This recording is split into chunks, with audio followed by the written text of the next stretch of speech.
मेरा नाम पूजा है। मैं बहुत खुश थी कि मेरी शादी रवि से होने वाली है। शादी घरवालों की मर्जी से ही तय हुई है।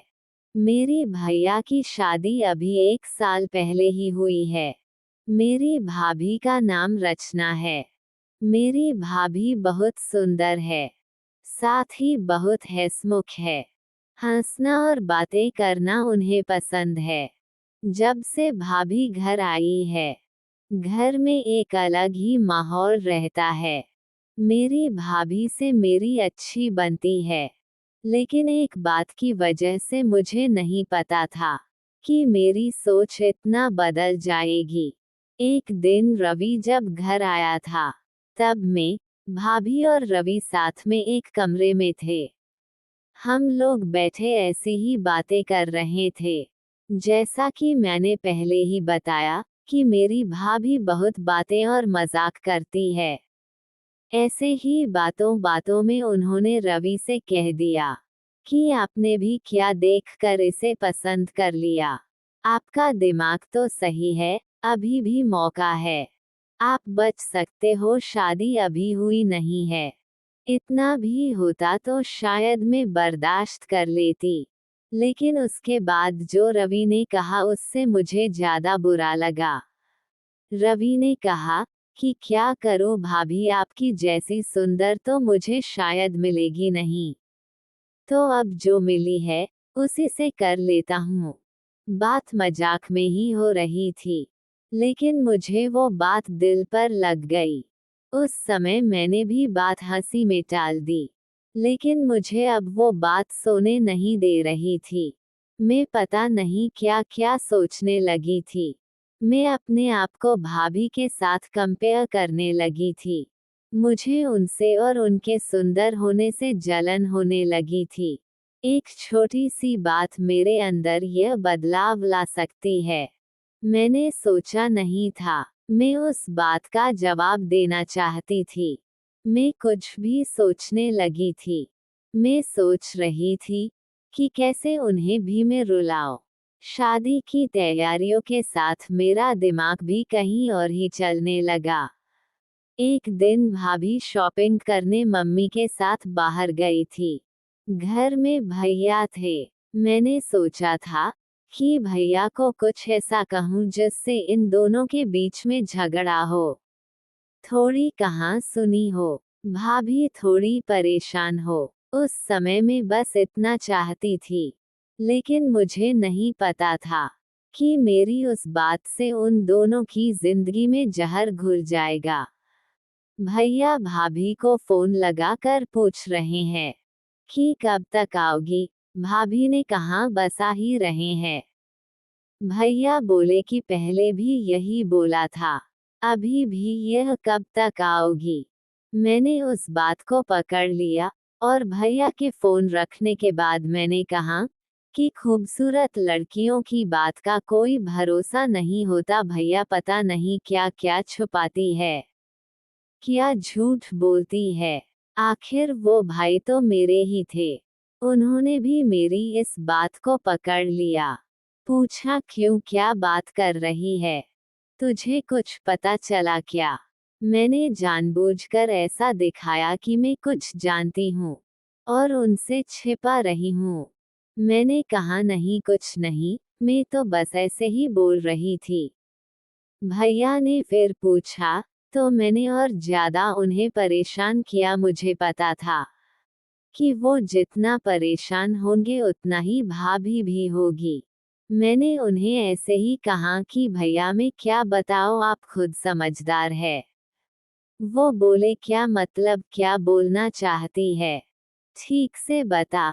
मैं अब क्या कहती, लेकिन अच्छा हुआ कि उसी समय भाभी और मम्मी वहां आ गए और बात टल गई। लेकिन मुझे बहुत खुशी हो रही थी कि मैंने अपना काम कर दिया। भैया उनके आते ही अपने कमरे में चले गए। बस मुझे अब भाभी का वैसा चेहरा देखना था जो मैं देखना चाहती थी। भाभी करीब 1 घंटे बाद जब कमरे से निकली तो उनका चेहरा बयान कर रहा था कि मैंने जो बोला है उसका असर हो रहा है। भैया का भी मुंह उतरा हुआ था। उस दिन से भाभी का बोलना और हंसना कम हो गया। भाभी का मुंह उतरा रहता था। मैं पता नहीं कैसे इतनी कठोर हो गई थी कि उनके आंसू से मुझे खुशी मिल रही थी। भैया और भाभी में सब कुछ ठीक नहीं है। इस बात का पता अब हमारे घर में सबको चल गया था। भाभी अब मुझसे भी बात नहीं कर रही थी, लेकिन मुझे बुरा नहीं लग रहा था।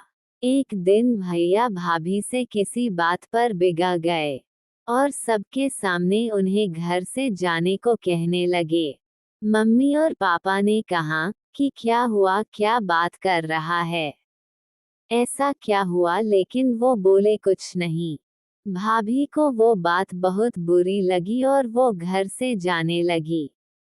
मम्मी ने कहा कि शादी सर पर है, ऐसे कहाँ जा रही हो। भैया बोले उसे जाना है तो जाने दो।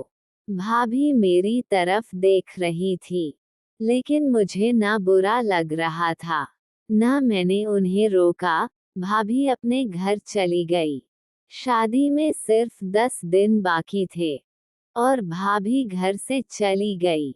घर में मम्मी, भैया और पापा को देखकर अब मुझे थोड़ा बुरा लगने लगा था, पर मैं अब कुछ नहीं कर सकती थी, क्योंकि बात बहुत आगे निकल गई थी। सच बताओ तो बात इस हद तक चली जाएगी, इसका मुझे भी अंदाजा नहीं था। शादी के समय सभी के मुंह उतरे हुए थे और इसका कारण मैं थी, लेकिन ये बात मैं कैसे बता सकती थी। भाभी को मम्मी ने फोन किए, लेकिन वो नहीं आई। घर का माहौल ही बदल गया। भैया से सभी पूछ रहे थे कि ऐसा क्या हुआ, लेकिन वो भी कुछ बता नहीं रहे थे। घर की रौनक ही चली गई थी। शादी को एक दिन बचा था और भाभी अचानक ही वापस आ गई। भाभी को देखकर मम्मी खुश थी। मैं अभी भी भाभी से बात नहीं कर रही थी। सोच रही थी कि किस मुंह से बात करूं। मेरी वजह से भाभी इतना परेशान जो हुई। भाभी खुद ही मेरे पास आई, मैंने बोला आप आ गई। वो बोली हाँ, मैंने सोचा कि अगर मैं नहीं आती तो तुम्हें तैयार कौन करता। भाभी ने ऐसा कहा तो मैं रोने लगी। भाभी ने कहा कि मुझे तुम्हारे भैया की बातों का इतना बुरा नहीं लगा। ठेस तो मुझे तुमने पहुंचाई। मैं घर से भी तुम्हारी वजह से गई थी। मैंने सोचा था कि तुम मुझे फोन करके बुलाओगी, लेकिन तुमने ऐसा नहीं किया। मुझे नहीं पता तुमने ऐसा क्यों किया, लेकिन मैं तुम्हें एक बात समझाना चाहती हूँ। अब तुम्हारी शादी होने वाली है। तुम दूसरे घर जाओगी। कुछ ऐसा मत करना जिससे बाद में तुम्हें पछतावा हो। मैंने भाभी को कहा कि मैं भैया को बता देती हूँ कि वो मजाक था। भाभी बोली तुम उसकी चिंता मत करो, उन्हें अगर अपनी पत्नी पर विश्वास नहीं तो यह उनकी गलती है, तुम्हारी नहीं। मैं उनसे निपट लूंगी। शादी का समय है, तुम खुश रहो। भाभी के आते ही घर में रौनक आ गई। इस गलती ने मुझे बहुत कुछ सिखाया। मेरे अंदर की जलन और ईर्ष्या को खत्म कर दिया। मेरे अंदर एक डर पैदा कर दिया कि मैं कहीं गलती से भी किसी के साथ कुछ गलत ना कर दूं। भाभी मेरे जैसी नहीं है, मुझे पता है। वो भैया को भी संभाल लेंगी। मैंने भाभी के साथ इतना कुछ किया, लेकिन उन्होंने अपना फर्ज नहीं भूला, ना ही यह बताया कि यह सब मेरी गलती है। ऐसी भाभी सभी को मिलें।